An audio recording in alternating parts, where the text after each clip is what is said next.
ልጅ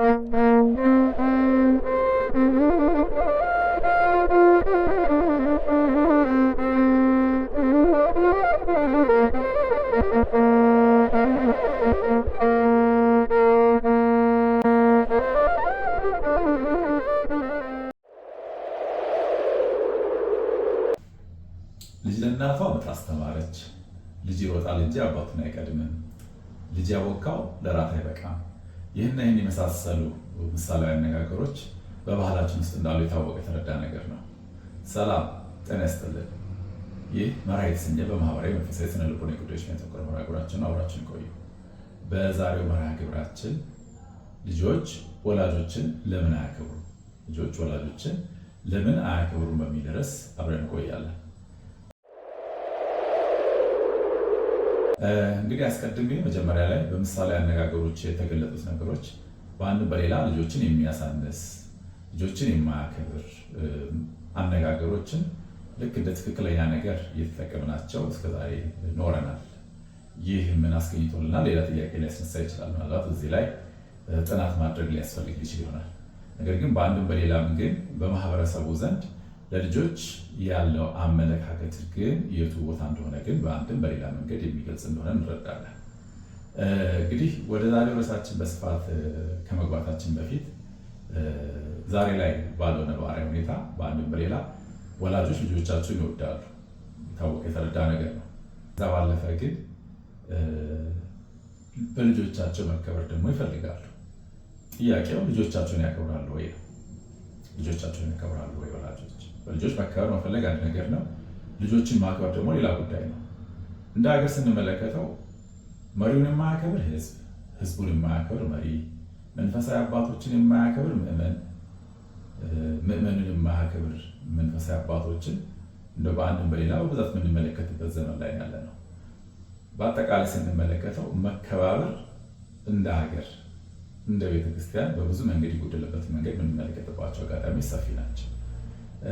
ለዚህ ደግሞ መነሻው ከታች ከልጅነት ጀምሮ የሚሰሩ ስራዎች ናቸው። ዛሬ ሰዎች አድገው አዋቂ ሆነው የሚያሳዩቸው ጠባዮች ዛሬ ጀምሮ አይደለም። ትናንት ከትላንት ወዲያ በልጅነት በቤተሰብ ውስጥ ልጆች በሚያድጉበት መንገድ ዛሬ ላይ ያለው ማንነታቸው ይወስነዋል ማለት ነው። ስለዚህ ልጆቻችንን ማክበር ምን ያህል አስፈላጊ እንደሆነ በአንድም በሌላ በዚህ መርሃ ግብር የምንመለከታቸው ይሆናል ማለት ነው። እንግዲህ ለልማዱ ልጅ አባቱን ያክብር፣ ልጅ ትልልቅ ሰዎችን ያክብር፣ ልጅ ሽማግሌዎችን ያክብር ነው። መልካም ነው። ያ እንዳለ ሆኖ ግን ወላጆችስ፣ ትልቅ ሰዎችስ፣ አዋቂ ሰዎችስ ልጆችን ለምን ማክበር ይገባቸዋል የሚለውን አንድ በአንድ መመልከት እንጀምራለን። እንግዲህ የመጀመሪያው ልጆቻችንን ማክበራችን አንደኛ ለራሳቸው ያላቸውን ዋጋ እንዲያውቁ፣ ሰልፍ ወርዛቸውን እንዲረዱ ያደርጋቸው። ሰው ራሱን ሲያከብር ነው ሌላውን ማክበር የሚችል። ስለዚህ ልጆቻችን አስቀድመን ስናከብራቸው ለራሳቸው ያላቸው ቦታ ጤናማ ይሆናል፣ ትክክለኛ ቦታ ይሆናል ማለት ነው። ስለዚህ ሰልፍ ወርዛቸው ለራሳቸው ዋጋ እንዲሰጡ እናደርጋቸዋለን ማለት ነው። የመጀመሪያው እሱ ነው። ከዛ ባለፈ በወላጆችና በልጆች መካከል መተማመን እንዲጨምር ያደርጋል። ለልጆቻችን ስሜት፣ ለልጆቻችን ሀሳብ፣ ለልጆቻችን ፍላጎት እውቅና ሰጥተን ስናከብርላቸው እነሱም እኛ የምንላቸውን ነገር ማክበራቸው አይቀርም። በዚህ መሃል በመካከላችን መተማመን ይኖራል ማለት ነው። ስለዚህ አንድ ልጅ ስሜቱን፣ ሀሳቡን ወላጁ ሲያከብርለት ከወላጁ ጋር ያለው ግንኙነት ጤናማ ይሆናል ማለት ነው። በዚህ ሂደት ውስጥ መተማመን ይጨምራል ማለት ነው። ከዛ ባለፈ ልጆቻችንን ማክበራችን አንድም ሰልፍ ወርዛቸውን እንዲያውቁ፣ ለራሳቸው ያላቸው ዋጋ እንዲረዱ ያደርጋቸዋል።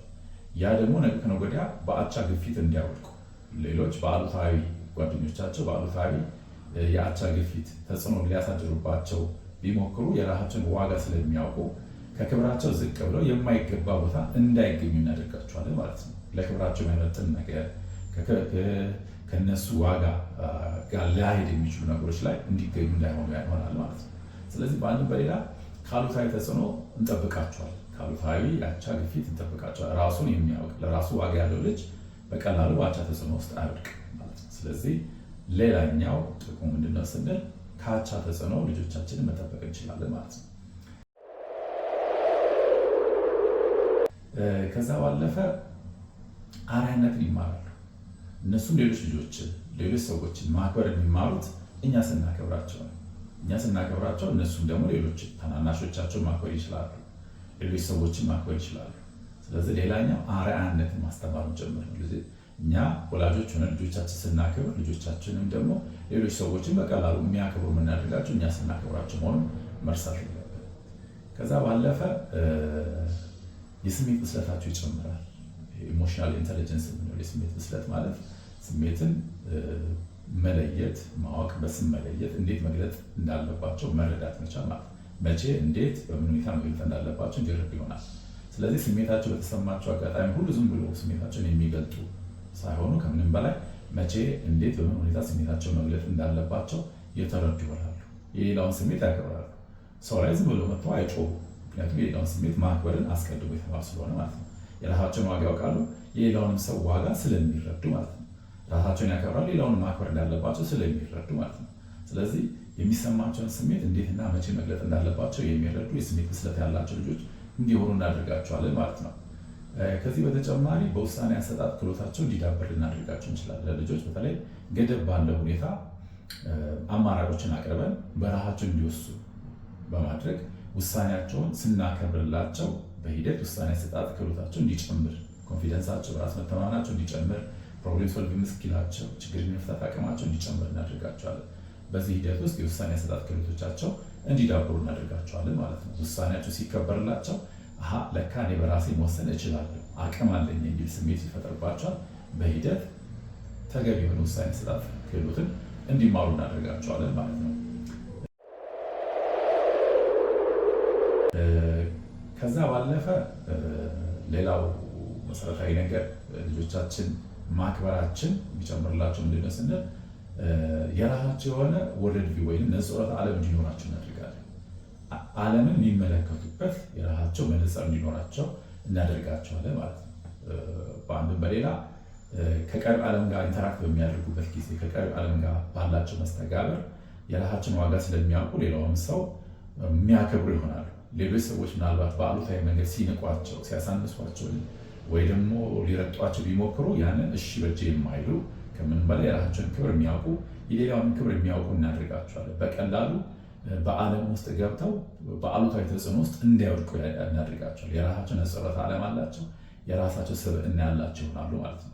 ስለዚህ ከዚህ የተነሳ ለራሳቸው ክብር መኖራቸው በቀሪው ዓለም ውስጥ የራሳቸውን ክብር ጠብቀው መኖር የሚችሉ እንዲሆኑ እናደርጋቸዋለን ማለት ነው። በስተመጨረሻ በዋነኝነት እኛኑ መልሰው ያከብሩናል። ልጆችን ብናከብራቸው ብዙ ወላጅ በልጁ መከበር ይፈልጋል። ስለዚህ መሰረታዊ ነገር ይሄው ነው። ልጆችን እንዲያከብሩን ከፈለግን መልሰን ማክበር። ስለዚህ እንዳጠቃላይ ማክበራችን የሚሰጠን ሰፊ ጥቅም አለ። አንድም በልጆቻችን ህይወት ላይ እኛም የምንፈልገውን በስተመጨረሻ በልጆች መከበር የምንፈልግ ከሆነ አስቀድመን እኛ ልጆቻችንን ማክበርን ማስተማር መቻል አለብን ማለት ነው። ይህን ካደረግን ልጆቻችን ራሳቸው የሚያከብሩ ሌላው የሚያከብሩ ከሆነ አንድም በህይወታቸው ስኬታማ ይሆናሉ፣ ደስተኛ ይሆናሉ፣ ጤናማ ግንኙነት ይኖራቸዋል። የሌላውን ሰው ስሜት ስለማይጎዱ በአንድም በሌላ ራስ ወዳድ አይሆኑ። ከምንም በላይ የእነሱ ስሜት መከበር እንዳለበት የሌላው ስሜት መከበር እንዳለበት ያውቃሉ። የእኔ ብቻ ሳይሆን የእኛ የሚል ስሜት ያዳብራሉ። ከዛ በተጨማሪ ደግ ሩህሩሆች ይሆናሉ። ሌሎች ሰዎችን የሚረዱ ይሆናሉ። ሌላውን አንደርስታንድ ማድረግ የሚችሉ ይሆናሉ።